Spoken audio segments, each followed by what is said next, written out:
Hey, what's going on everyone? Welcome to the video. This is going to be on supply and demand. First, I'm going to go over some key points and some of the basics of the strategy. After we go over these key points, I'm going to dive into two really good examples from this past week.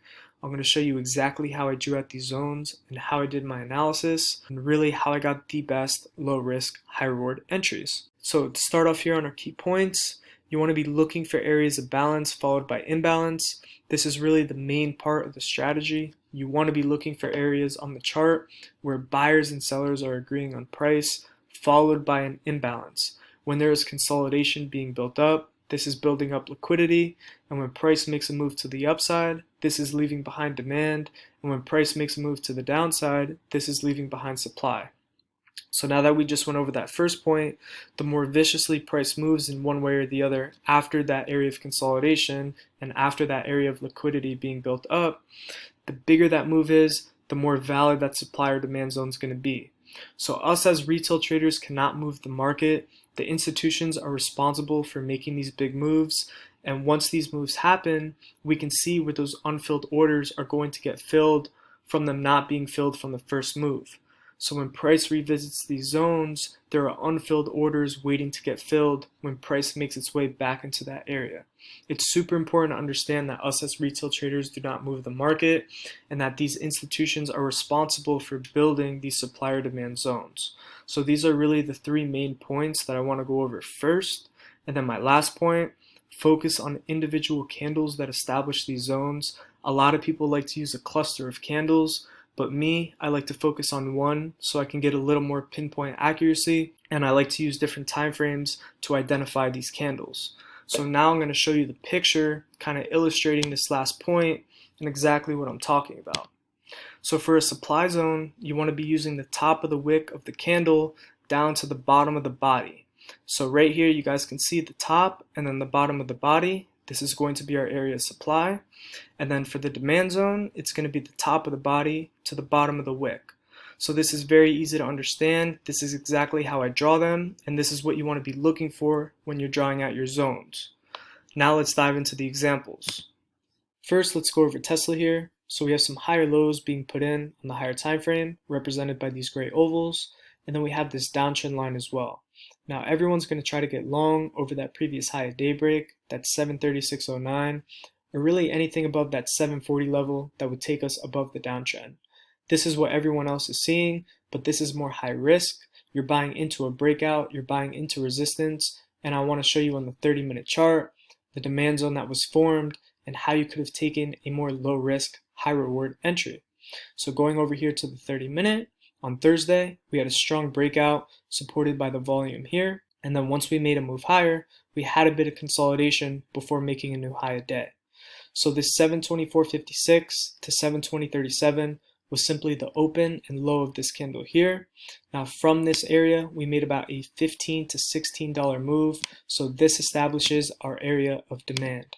Price made a move higher, consolidated, and made a new high a day. Going into the following session, we want to see how price reacts when we get back into demand. We want to see buyers step in and push price higher. And that's exactly what happened. And now let's go down to a 5-minute so we can go over pinpoint entry and risk. So here looking at the 5-minute, you can see the consolidation a little bit better, and price made its way back into that area going into Friday.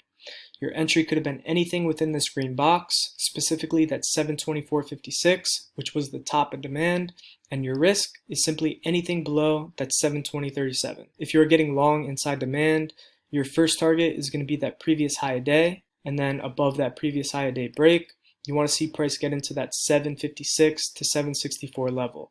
Now Tesla had news, I believe, and that's why it pushed even higher on this day, but really focus on that low risk entry going into demand, because if you would have gotten long at this point, back into previous high a day, that's about 13 points. And then if you held going into about 745, that's about 21 points. And then into high a day, that's about 40 points.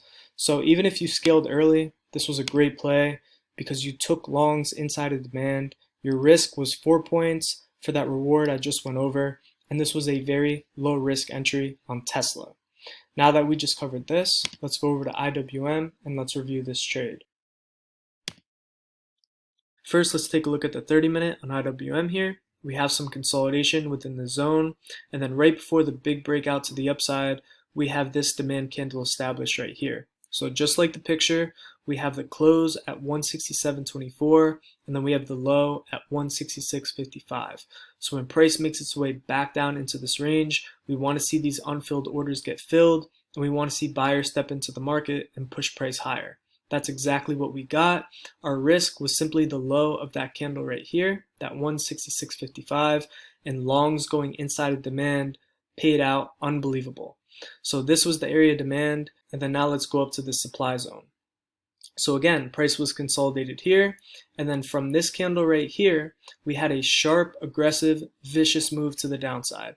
So this establishes our area supply, simply the high and then the bottom of the body right here. This is our supply zone. When price gets back into this range, we are looking for those sell orders to get filled and push price lower. That's exactly what happened. Price got back into supply, made a move lower, and then I quickly want to go over this 173.71, which is simply just an important price level. When price broke out in the past, we used it as support. We had a breakdown, resistance, resistance, support. So this 173.71 was just a key level to pay attention to.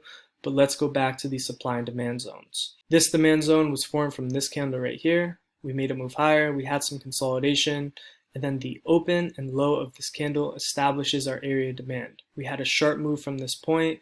When price comes back down into this range, we want to see these unfilled orders get filled. We want to see buyers step into the market and push price higher. The RSI was above 50. We were using it as support. That's just another thing that you can use along with this. And this was great analysis on IWM, finding the supply and demand zones on the 30-minute chart. Looking at it on the left here on the 15-minute, you can see a little bit more pinpoint how price reacted once we got into these zones. You can see the consolidation periods a little bit better, and you can see how price used these demand zones as support and supply as resistance.